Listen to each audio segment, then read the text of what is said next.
So then we have to regenerate proportionally to be able to stay even, regenerate more to get ahead.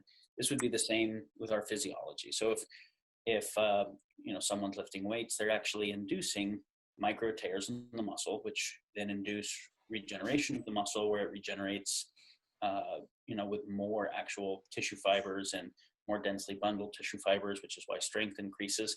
But if you don't have adequate nutrition and adequate time, adequate circulation support, et cetera, for the regeneration, then those micro tears can turn into bigger tears and injury rather than into regeneration. And if you have faster cycles of regeneration, then you can actually continue to iterate and go faster. Right. So what do you believe it is that contributes to creating a faster cycle of regeneration? Because I think that's what I'm getting out of this, is that you're saying you can actually impact the cycle to regenerate more quickly, or to actually degenerate more quickly. Well, I think there's a number of things. The first is to degenerate less quickly, right? So when you're... Degeneration is the law. We're talking about, there's nothing we can do about the fact that we are degenerating no matter what. It's a universal law. Is that, yes? No, there's a lot we can do about it. So the second law of thermodynamics, which I think is what you're referring to, is the idea that entropy is going to increase in any closed system. Yes. Humans are not closed systems. It's a very important topic. We're intaking new energy all the time, and we're actually releasing old, structures. And one of the definitions of life, core definitions of what life is in biology, is an entropy externalizing system, or an entropy pump. And so, like, when you think about the second law, says things are going to get more and more disorderly. But biology is a process of making orderly things, right? So a plant has these very complex molecules that are organizing from very simple molecules. So how does it do that? There's always been this kind of question about how life seems to be syntropic or anti-entropic. And it's not violating the second law, but it's working with it in a very interesting way, where it's taking energy and externalizing entropy and being able to have self-organization as a result. So it's important to get that, since we're not closed systems, the idea that we're just subject to fixed entropy is not really true. Now, we are subject to entropy all the time, but you can decrease the entropic load. So we look at what is it that ages us. So oxidative stress ages us. Toxicity of various kinds ages us. These are things that can damage cells and then lead to, damaged cells are senescent, right? Older cells, but old basically here means it has some damage, so it doesn't function in the same way. So it produces metabolic byproducts that end up being harmful. It doesn't do all the healthy processes well. So can we decrease oxidative stress? Yes. Can we increase how well our body recovers from oxidative stress through better antioxidant support and pathways? Yes. Can we decrease toxic burden? Yeah. Can we increase our detox system pathways? Totally. Can we decrease psychological stress and increase our psychologic process? Absolutely. Can we make sure that where there are deficiencies of nutrients or other forms of stimulus that are necessary for system optimization, that we address those so we're not dealing with deficiency? Yes. Mm-hmm. So then, there's of course still some entropy happening, but we can navigate it profoundly better. Yeah, that's fascinating. I'm going to ask you kind of a funny question. It's just coming up, so I'm going to ask it anyway. Is it theoretically possible that humans could live, or what? I want to say, is there an outer edge to how long a human being can live if what you're saying is that we can control that entropic process? This is one of the most active questions in kind of the biomedical sciences world right now, is not just medicine focused on disease model, but the topic of longevity and radical life extension itself is a totally new approach to biology. And to the degree that we address the dynamics of longevity, we also end up addressing the dynamics of preventing the things that kill us, right? So medicine can kind of get obsoleted.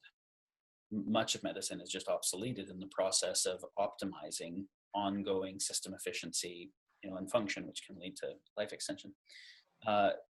Give or take, genetic maximum for most people is usually thought of in the 110, 120 kind of range, which is the oldest we see people make it, that we have documented records of.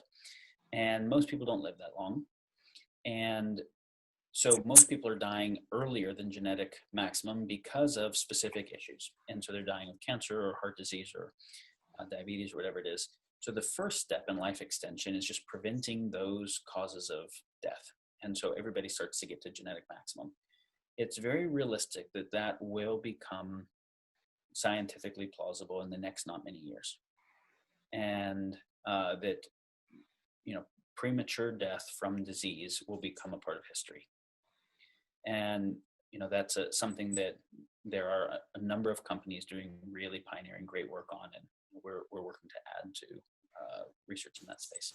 Yeah, beautiful. Moving us beyond genetic maximum, beyond that 120, is a totally different topic. Because there's a deep question right now on, is it simply accumulated stressors that are leading to when we die and we could just stop having those stressors? Or is death actually genetically programmed as a way to keep natural selection happening, right? And so that we don't have the older species competing with the newer ones for the same amount of finite resource, when the newer ones have better genetics because they've gone through, more breeding cycles. There's pretty good evidence that there are aspects of death that are genetically programmed. But this is one of the topics of debate between different researchers in the field of radical life extension. And so if that's the case, there's work that's being done on how would we actually change genetically programmed death. And given that we're in, the post-CRISPR world where we are working on being able to identify gene sequences and change them, the idea that we will extend longevity up to the kind of 120 mark regularly and maybe beyond that is very realistic. Interesting. I think Buckminster Fuller was pretty on target with a lot of his predictions, and that was one of them. So yeah, it remains to be seen, of course, but just the topic of regeneration. It would seem that if you pull back far enough, death would be part of the regenerative cycle anyway, right? I mean, how would we remove death from that cycle in any of that? Maybe there's no answering that question, but it just... Think about it like this. The cells that make up your body are dying and new ones are being born, and the regeneration of your whole system is happening that way. Right. Part of how life extension technologies are working is to actually help the old cells die faster so that they aren't underperforming, causing metabolic problems, and new cells come in faster. So the body has a natural process for killing old cells, because if the old cells and by old, what we mean is they are somewhat damaged. Mm-hmm. So their metabolic processes are somewhat damaged. So rather than produce ATP cleanly and have clean genetic transcription, they end up having damage in genetic transcription, i.e. cancer probability, mm-hmm. and overproducing histamine, which leads to inflammation or whatever, things like that. So autophagy is the process by which the body identifies and can kill older cells. There are things that we can do to actually increase autophagy so that we aren't dealing with the problems of senescent cells. So fasting actually triggers, as soon as the body's in caloric deficit, significant caloric deficit for a while, it starts cutting life supports to certain systems, and it actually cuts it to old senescent immune cells first, which is great, super helpful thing. So some interesting research on 72-hour mark water fasts, and we start getting purge of senescent immune cells, which cause major inflammatory and autoimmune kinds of issues. So great. There are also drugs and herbs and things that are being worked on to do that. But and then our body's actually producing new stem cells all the time. And those new stem cells are then differentiating into tissues. If we could increase the rate at which we produce stem cells, which means new stuff being born, and we could increase the rate at which those differentiate into tissues, and increase the rate at which the old cells are recycled, and then also protect healthy cells from damage, well, that's a whole different system, right? Yes. That's true at the level of a human body, but it's also true at the level of humanity and civilization. So there's definitely this place where one of the really interesting philosophic questions, ethical questions in life extension is, would it be a net good thing for civilization? Because if older people's rate of learning decreases and younger people have higher rate of learning. If you keep older people alive longer, and then you can have less younger people, right? You've got to have less birth rate to then have a steady state population. Do you have more people that are obsolete for a longer period of time and that are less adapted to the new world that's changing faster? Or the other perspective would say, we actually only start to meaningfully mature around the time we die, and that we don't really understand how to navigate universe or even ourselves very well for most of our early life. And that if we could actually be regenerating our physiology well enough that those older years were still actually vital and that our learning was optimized, that people who could live to 150, et cetera, would have basically a much longer developmental childhood and then a much longer period of productivity with a much more comprehensive human development set. So without answering which of those it is or the dynamics between that, I'd say it's an interesting question. It is. It's a great conversation. Maybe this explains even why there's so many, I'm going to make a joke here, but so many 30 and 30 plus year olds still living in their parents' basements.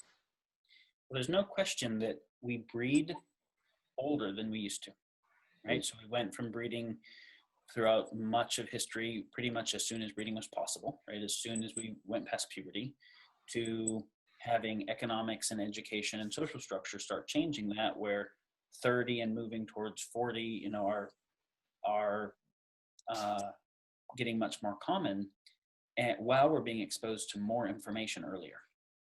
And women are having babies later in life, and I don't know if there must be studies that track that, but just seems like anecdotally we see friends that have had babies, right up to kind of 50, which is pretty remarkable, actually. This is actually one of the really also deep ethical topics in life extension is, if we could extend longevity without extending menopause, it would suck. Because it already kind of sucks, right? If women basically are going to have the decision to be parents or not, and it has to end at 40 or maybe a little somewhere into their 40s, and men could make that decision much later, there is a kind of biologic inequality in choice-making capacity where he can do other than parenting things for much longer preparatorily. She hasn't been able to do that, right? Right. Now, so extending not just longevity, but extending reproductive longevity is one of the very interesting topics too. Yeah.